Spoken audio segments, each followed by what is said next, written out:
Hello guys, good evening, welcome to your YouTube channel younger age. तो आज की video में हम लोग बात करेंगे नेशनल हाउसिंग बैंक के बारे में। नेशनल हाउसिंग बैंक का आज एग्जाम था 23 दिसंबर 2023 को। तो आज की वीडियो में आपको सेल्फ गिवन एग्जाम एनालिसिस दूंगा कि पेपर का लेवल क्या था, जितने भी जीके के और करंट अफेयर के क्वेश्चन पूछे गए वो आपको पूरे मिल जाएंगे। तो इसलिए वीडियो को लास्ट तक जरूर देखिए। उसके पहले अगर आपने अभी तक हमारा टेलीग्राम ग्रुप ज्वाइन नहीं किया, इसको जरूर से ज्वाइन करिए। इसमें मैं सारे वीडियोस के लिंक शेयर करता हूँ, लिंक डिस्क्रिप्शन बॉक्स में मिल जाएगा। सो गाइस, आज एनएचबी एएम का पेपर था, एक ही शिफ्ट में पेपर हुआ था। ठीक है, चलिए मैं आपको बताता हूँ क्या क्या आया था। रीजनिंग की अगर मैं बात करूं, 3 पजल आए हुए थे। पजल सेटिंग अरेंजमेंट आप बोल सकते हो। पहला पजल था सर्कुलर वाला, 8% का था, इनसाइड आउटसाइड, 4 इनसाइड 4 आउटसाइड। ठीक है। दूसरा पजल था मंथ वाला, 4 महीने का, उसमें 2 डेट थी, 18 और 25। ठीक है। तीसरा जो पजल था वो था डे बेस्ड पजल था, मंडे टू संडे, और उसके साथ एक वेरिएबल दिया गया था। लेवल की अगर मैं बात करूं, इजी लेवल आया हुआ। फिर कोडिंग डिकोडिंग, जो चाइनीज कोडिंग आप बोलते हो, उसके 5 क्वेश्चन आई थिंक पूछे गए थे। सेलॉक्स के 4 से 5 क्वेश्चन, कोडेड इनइक्वालिटी के 3 से 4 क्वेश्चन आई थिंक पूछे गए थे। कोडेड डायरेक्शन के क्वेश्चन पूछे गए थे। लॉजिकल रीजनिंग के 3 से 4 क्वेश्चन पूछे गए थे।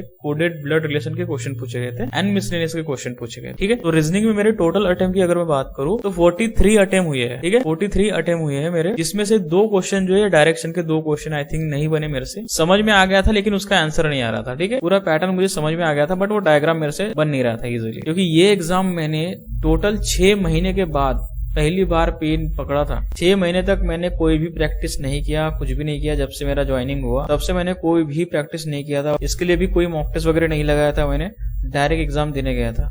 ठीक है, तो उसका बहुत बड़ा इम्पैक्ट पड़ा आज के एग्जाम में। वो क्या पड़ा मैं आपको लास्ट में बताऊंगा, वीडियो को एंड तक जरूर देखिए। इसमें एक मीनिंगफुल वर्ड बन रहा था केव। ठीक है, केव बन रहा था, लेकिन इसमें जो है वेस भी होता है। ठीक है, वेस भी होता है, तो 2 वर्ड होते हैं ऐसे। तो ये मेरा आई थिंक गलत हुआ है, तो आई होप आपको ये समझ में आया होगा। लेवल की अगर बात करूं, प्रीलिम लेवल के पजल आए थे, कोई डिफिकल्ट पजल नहीं थे, सिंगल गो में बन रहे थे। ठीक है, 2 पॉसिबिलिटी में आराम से सॉल्व हो रहा। उसके बाद एक इनपुट आउटपुट का क्वेश्चन आया था, मैं आपको उसका पैटर्न बता रहा हूँ कैसा है। तो देखो, इसमें क्या था कि जो अल्फाबेटिकल वर्ड्स थे, ध्यान देना, डबल शिफ्टिंग में था। फॉर एग्जांपल के लिए अगर मैं बात करूं, जो वर्ड थे अल्फाबेटिकल ऑर्डर में उसको जमाना था। ठीक है, वो बीच बीच में दिए हुए थे, तो क्या करना था, सबसे जो स्टार्टिंग का अल्फाबेट, जैसे कि फॉर एग्जांपल सबसे पहले क्या आएगा, ए आएगा। ए यहाँ पे हमने लिखे स्टार्टिंग में। उसके बाद जो पूरा सीरीज दी हुई थी उसमें से सबसे हाईएस्ट नंबर, ठीक है, क्या था, 81 था। तो 81 में हमने यहाँ पे लिख दिए ए और 81, पूरा का पूरा सीरीज फिर कंटिन्यू जैसे के वैसे करना था। ठीक है। सेकंड स्टेप में क्या हो रहा था, सेकंड अल्फाबेटिकल वाला छोटा लेटर शुरुआत वाला एंड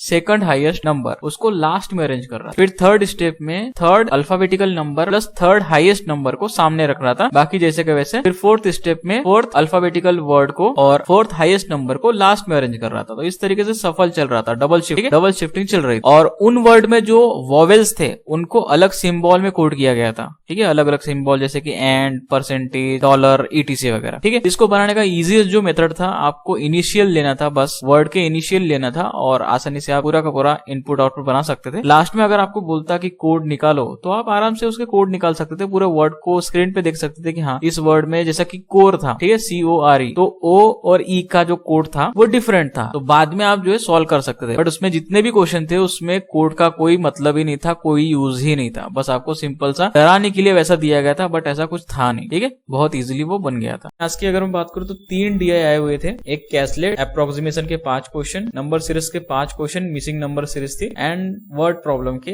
5 क्वेश्चन आई थिंक पूछे गए। DI की अगर मैं बात करूं, पहला DI जो था वो लाइन ग्राफ था। ठीक है, लाइन ग्राफ में दिया हुआ था, उसमें 2-2 का गैप था। जैसे कि टोटल दिया हुआ था, उसमें से कुछ का यहाँ पे दिया हुआ था नीचे और टोटल ऊपर दिया हुआ था। तो टोटल में से अगर आप नीचे वाले को माइनस करोगे तो आपको जो दूसरा प्रोडक्ट है वो यहाँ पे पता चल जाएगा। ठीक है, ये मुझे याद नहीं आ रहा है क्या था वो करके, क्या नाम था मुझे याद नहीं आ रहा है। फॉर एग्जाम्पल के लिए अगर मैं बात करूं, जैसा ये टोटल होता है, मेल फीमेल टोटल समझ लो। ठीक है, मेल फीमेल टोटल, और नीचे जो है फीमेल का डेटा अगर दिया हुआ है तो अगर आप माइनस करोगे तो मेल का डेटा आपका निकल जाए। ठीक है, दूसरी DI की अगर मैं बात करूं तो वो डबल पाई चार्ट था। ठीक है, डबल पाई चार्ट, उसमें आई थिंक मेल फीमेल दी गई थी, तो दोनों मिला के एक में मेल फीमेल थी और फिर यहाँ मेल दिए हुए थे सेकंड पाई चार्ट। पहला वाला पाई चार्ट में टोटल 200 लोग थे और दूसरे वाले पाई चार्ट में जो कि मेल का था वो 80 था, मतलब 120 फीमेल थी। ठीक है, काफी अच्छा था, इजीली बन गया। तीसरा वाला DI टेबुलर DI था, उसमें भी सेम 12 एंड 13 ऐसा कुछ था। ठीक है, 12 और 13 कुछ था। तो इधर 12 और 13 का टोटल सोल्ड दिया गया था और इधर 12 और 13 का डिफरेंस दिया गया था। नोट में बोला गया था कि जो 12 वाला है वो 13 से ज्यादा है, इस तरीके से। तो आप इजीली निकाल सकते थे। फिर कैसलेट डीआई की अगर मैं बात करूं तो एक गेम्स के बेस पे था, क्रिकेट, फुटबॉल और ये सब, ठीक है। उसमें मेल और फीमेल का रेशो दिया गया था, उसी के बेस पे पूरा हमको कैसलेट डीआई सॉल्व करना था। बहुत ही इजीली बन गए थे ये चारों के चारों डीआई। उसके बाद अप्रोक्सीमेशन के सिंप्लीफिकेशन के क्वेश्चन थे, बहुत ही सिंपल थे, 5 question. Word problem, number series, missing वाली नंबर सीरीज का मुझे पैटर्न ही समझ में नहीं आया। 799 वाला जो सीरीज था उसका पैटर्न समझ में नहीं आया, उसको छोड़ दिया मैं। तो इस तरीके से मैथ्स में मेरे 31 अटेम्प्ट हुए, 4 क्वेश्चन मैंने छोड़ दिया, बना नहीं पाया। स्पीड बहुत कम हो गई थी मेरी इस बार। इंग्लिश की अगर मैं बात करूं, इसमें आरसी आया हुआ था। आरसी एक स्टोरी बेस पे था, किसी एक पर्टिकुलर प्लेस के बारे में बात की गई थी जहाँ के लोग 100 साल से भी ज्यादा जीते थे, ठीक है, ऐसा रिकॉर्ड में मेंशन था। फिर उसी में जो है यूएस का एग्जांपल दिया था कि 19वीं सदी में वहां के लोगों का लाइफ स्पैन जो है बहुत ज्यादा हुआ करता था, बट 20वीं सदी में लोगों का लाइफ स्पैन कम हुआ। तो ये ऐसा हुआ क्यों, क्या है क्या नहीं है, फ्रॉड तो नहीं हुआ, ईटीसी वगैरह पूरा आरसी दिया हुआ था। इंग्लिश की अगर मैं बात करूं, इंग्लिश जो है थोड़ा ट्रिकी था इस बार, ठीक है, इंग्लिश थोड़ा ट्रिकी था, इजी नहीं बोलूंगा मैं, एकदम ट्रिकी था। मैथ्स की अगर मैं बात करूं तो इजीली डुएबल थे सारे क्वेश्चन, कोई भी क्वेश्चन में आप फंसोगे नहीं। डीआई के थोड़े बहुत ट्रिकी लग सकते हैं आपको, लेकिन सारे के सारे डुएबल थे। आईबीपीएस या एसबीआई पीयू प्रीलिम लेवल का पेपर था ये मैथ्स का भी, ठीक है। उसके बाद वर्ड स्वैप वाले क्वेश्चन थे एंड एरर के 5 क्वेश्चन थे। एरर जो है बहुत ही तगड़ा लेवल का एरर आया हुआ था, समझ में ही नहीं आ रहा था। जिसकी इंग्लिश अच्छी है वो कर लेगा, बट जिसकी इंग्लिश एवरेज है तो उसको थोड़ा सा प्रॉब्लम जाएगी एरर में। फ्रेज रिप्लेसमेंट में भी सेम, ठीक है, फ्रेज रिप्लेसमेंट भी डिफिकल्ट था मेरे हिसाब से। तो यही कुछ इंग्लिश में आया हुआ था। इंग्लिश में मेरे जो है 24 अटेम्प्ट है, एक क्वेश्चन मैंने छोड़ दिया जो एरर का मुझे नहीं आ रहा था। जीए और कंप्यूटर की अगर मैं बात करूं तो 50 क्वेश्चन आए हुए थे, मेरे 50 अटेम्प्ट हुए हैं, मैंने कर दिया, और इसमें मेरी एक्यूरेसी बहुत कम है, बहुत। सो इस बार के अगर पेपर की अगर मैं बात करूं मेरे रिजल्ट की, तो मुझे नहीं लगता कि मेरा पेपर भी निकलेगा या नहीं निकलेगा, क्योंकि इंग्लिश का हो सकता है कट ऑफ क्लियर ना हो, सेक्शनल कट ऑफ, या फिर जीए में नंबर बहुत कम आए तो पेपर भी ना निकले, ऐसा मुझे लगता है। बाकी मैथ्स रीजनिंग में एक्यूरेसी ठीक ठाक है। जॉब लगने के बाद क्या होता है कि आदमी मतलब प्रिपरेशन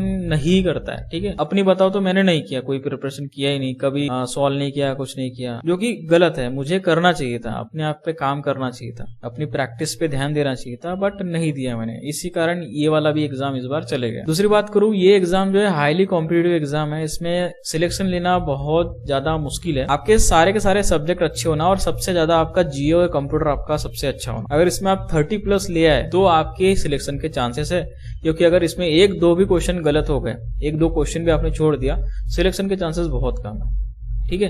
तो ये मेरा 3rd अटेम्प्ट था, पता नहीं इस पेपर को मैं देता हूँ या नहीं। आज सेंटर में मुझे मेरा फ्रेंड मिला जो कि ऑलरेडी एनएचबी में सिलेक्टेड है, मेरे साथ ही इंटरव्यू दिया था उसने, तो उससे मिला मैं, काफी अच्छा लगा उससे मिलने के बाद। सो जीए और कंप्यूटर की अगर मैं बात करूँ तो इसके सारे के सारे क्वेश्चन आपको यहाँ पे मिल जाएंगे, मैं टेलीग्राम ग्रुप पे शेयर कर दूंगा, ठीक है, सारे क्वेश्चन। 2-4 क्वेश्चन नहीं मिले मुझे। हाँ, अब बात करता हूँ एसे और लेटर की। इस बार तो एसे और लेटर में मैंने जो है कोई भी प्रैक्टिस नहीं किया था, कुछ भी नहीं किया था, बस मैं तो फॉर्मेट भी भूल गया था कि लेटर का फॉर्मेट कैसे लिखूं, क्या लिखूं, सब भूल गया। बट मैंने क्या किया, फिर अपना ही घर का एड्रेस डाल दिया। लेटर आया हुआ था कि अपने ब्रांच मैनेजर को लेटर लिखो कि आपके रेसिडेंशियल एरिया में 5 किलोमीटर के आसपास एटीएम मशीन लगवा दो करके, ठीक है, इंस्टॉल कर दो करके। तो उसके लिए लेटर लिखना था। बाकी और 2 लेटर थे, उनको मैंने देखा नहीं, इसी को मैंने जो है पूरा का पूरा लिखा। इसमें टोटल वर्ड लिमिट जो है 170 या 150 कुछ थी, तो वो पूरा का पूरा मैंने वर्ड लिमिट कंप्लीट कर दिया। उसके बाद एसे की अगर मैं बात करूं तो एसे जो है अलग अलग टॉपिक के आए हुए थे। कमेंट करना कौन कौन से टॉपिक थे, मैं भूल चुका हूँ। जो मैंने लिखा वो मैं आपको बता रहा हूँ। वर्क प्लेस पे एक आया हुआ था एसे, तो वर्क प्लेस पे एसे लिखा मैंने, एम्प्लॉय के लिए और एम्प्लॉयर के लिए वर्क प्लेस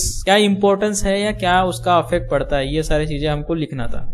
तो जैसे तैसे मैंने पूरा लिख दिया इसके बारे में, जो मेरे दिमाग में आ रहा था उस समय पूरा लिख दिया। ज्यादा नहीं लिख पाया, 20-30 वर्ड आई थिंक बच गए। कट ऑफ की अगर मैं बात करूं तो 160+ कट ऑफ जाएगा जनरल कैटेगरी, ठीक है, 160+ कट ऑफ जाएगा आउट ऑफ 200। अभी मैं समझ गया कि यार बिना प्रिपरेशन के भी अगर मैं इतने अटेम्प्ट कर सकता हूँ, तो प्रिपरेशन करने के बाद अच्छे से प्रिपरेशन अगर मैं करूंगा तो डेफिनेटली मैं और अच्छा कर सकता हूँ। जीए जो है बेसिकली स्कीम की बेस पे ज्यादा था, स्कीम जो गवर्नमेंट स्कीम्स होती है उसके बेस पे ज्यादा था। कंप्यूटर बहुत ईजी था, ठीक है, कंप्यूटर के क्वेश्चन बहुत ज्यादा ईजी थे। ओके, सारे क्वेश्चन अगर आप नहीं भी पढ़ोगे तो इजीली सॉल्व कर लोगे कंप्यूटर के क्वेश्चन, ठीक है, इतने इजी थे वो। बट जीए का अगर मैं बात करूं तो जीए जो है बेसिकली सितंबर, अक्टूबर, नवंबर से क्वेश्चन पूछे गए थे, और दिसंबर से भी आई थिंक एक आध क्वेश्चन पूछा होगा। मैं सिर्फ अक्टूबर करके गया था, जो कि ऊपर ही करके गया था। जीए अगर मैं अच्छे से करता तो शायद मैं और अच्छे स्कोर कर पाता था। मैक्सिमम मेरे गलत हो गए, इसमें आधे तो गलत ही हो गए, पूरे 50 में से 25 सपोज गलत। जब क्वेश्चन देखा तब मुझे पता चला, ठीक है। पूरे ओवरऑल पेपर की अगर मैं बात करूं, प्रीलिम लेवल का पेपर होता है, ये ज्यादा हार्ड नहीं होता है। आईबीपीएस पीओ प्रीलिम लेवल का पेपर होता है, बट इसमें स्पीड बहुत मैटर करती है, और सबसे ज्यादा मैटर आपका कंप्यूटर और जीए करता है। ओके, तो ये था पूरा एनालिसिस। आई होप आपको ये सारी चीज समझ में ही होगी। वीडियो पसंद आया लाइक करना, दोस्तों के साथ शेयर करना, चैनल पे नए हो सब्सक्राइब करना।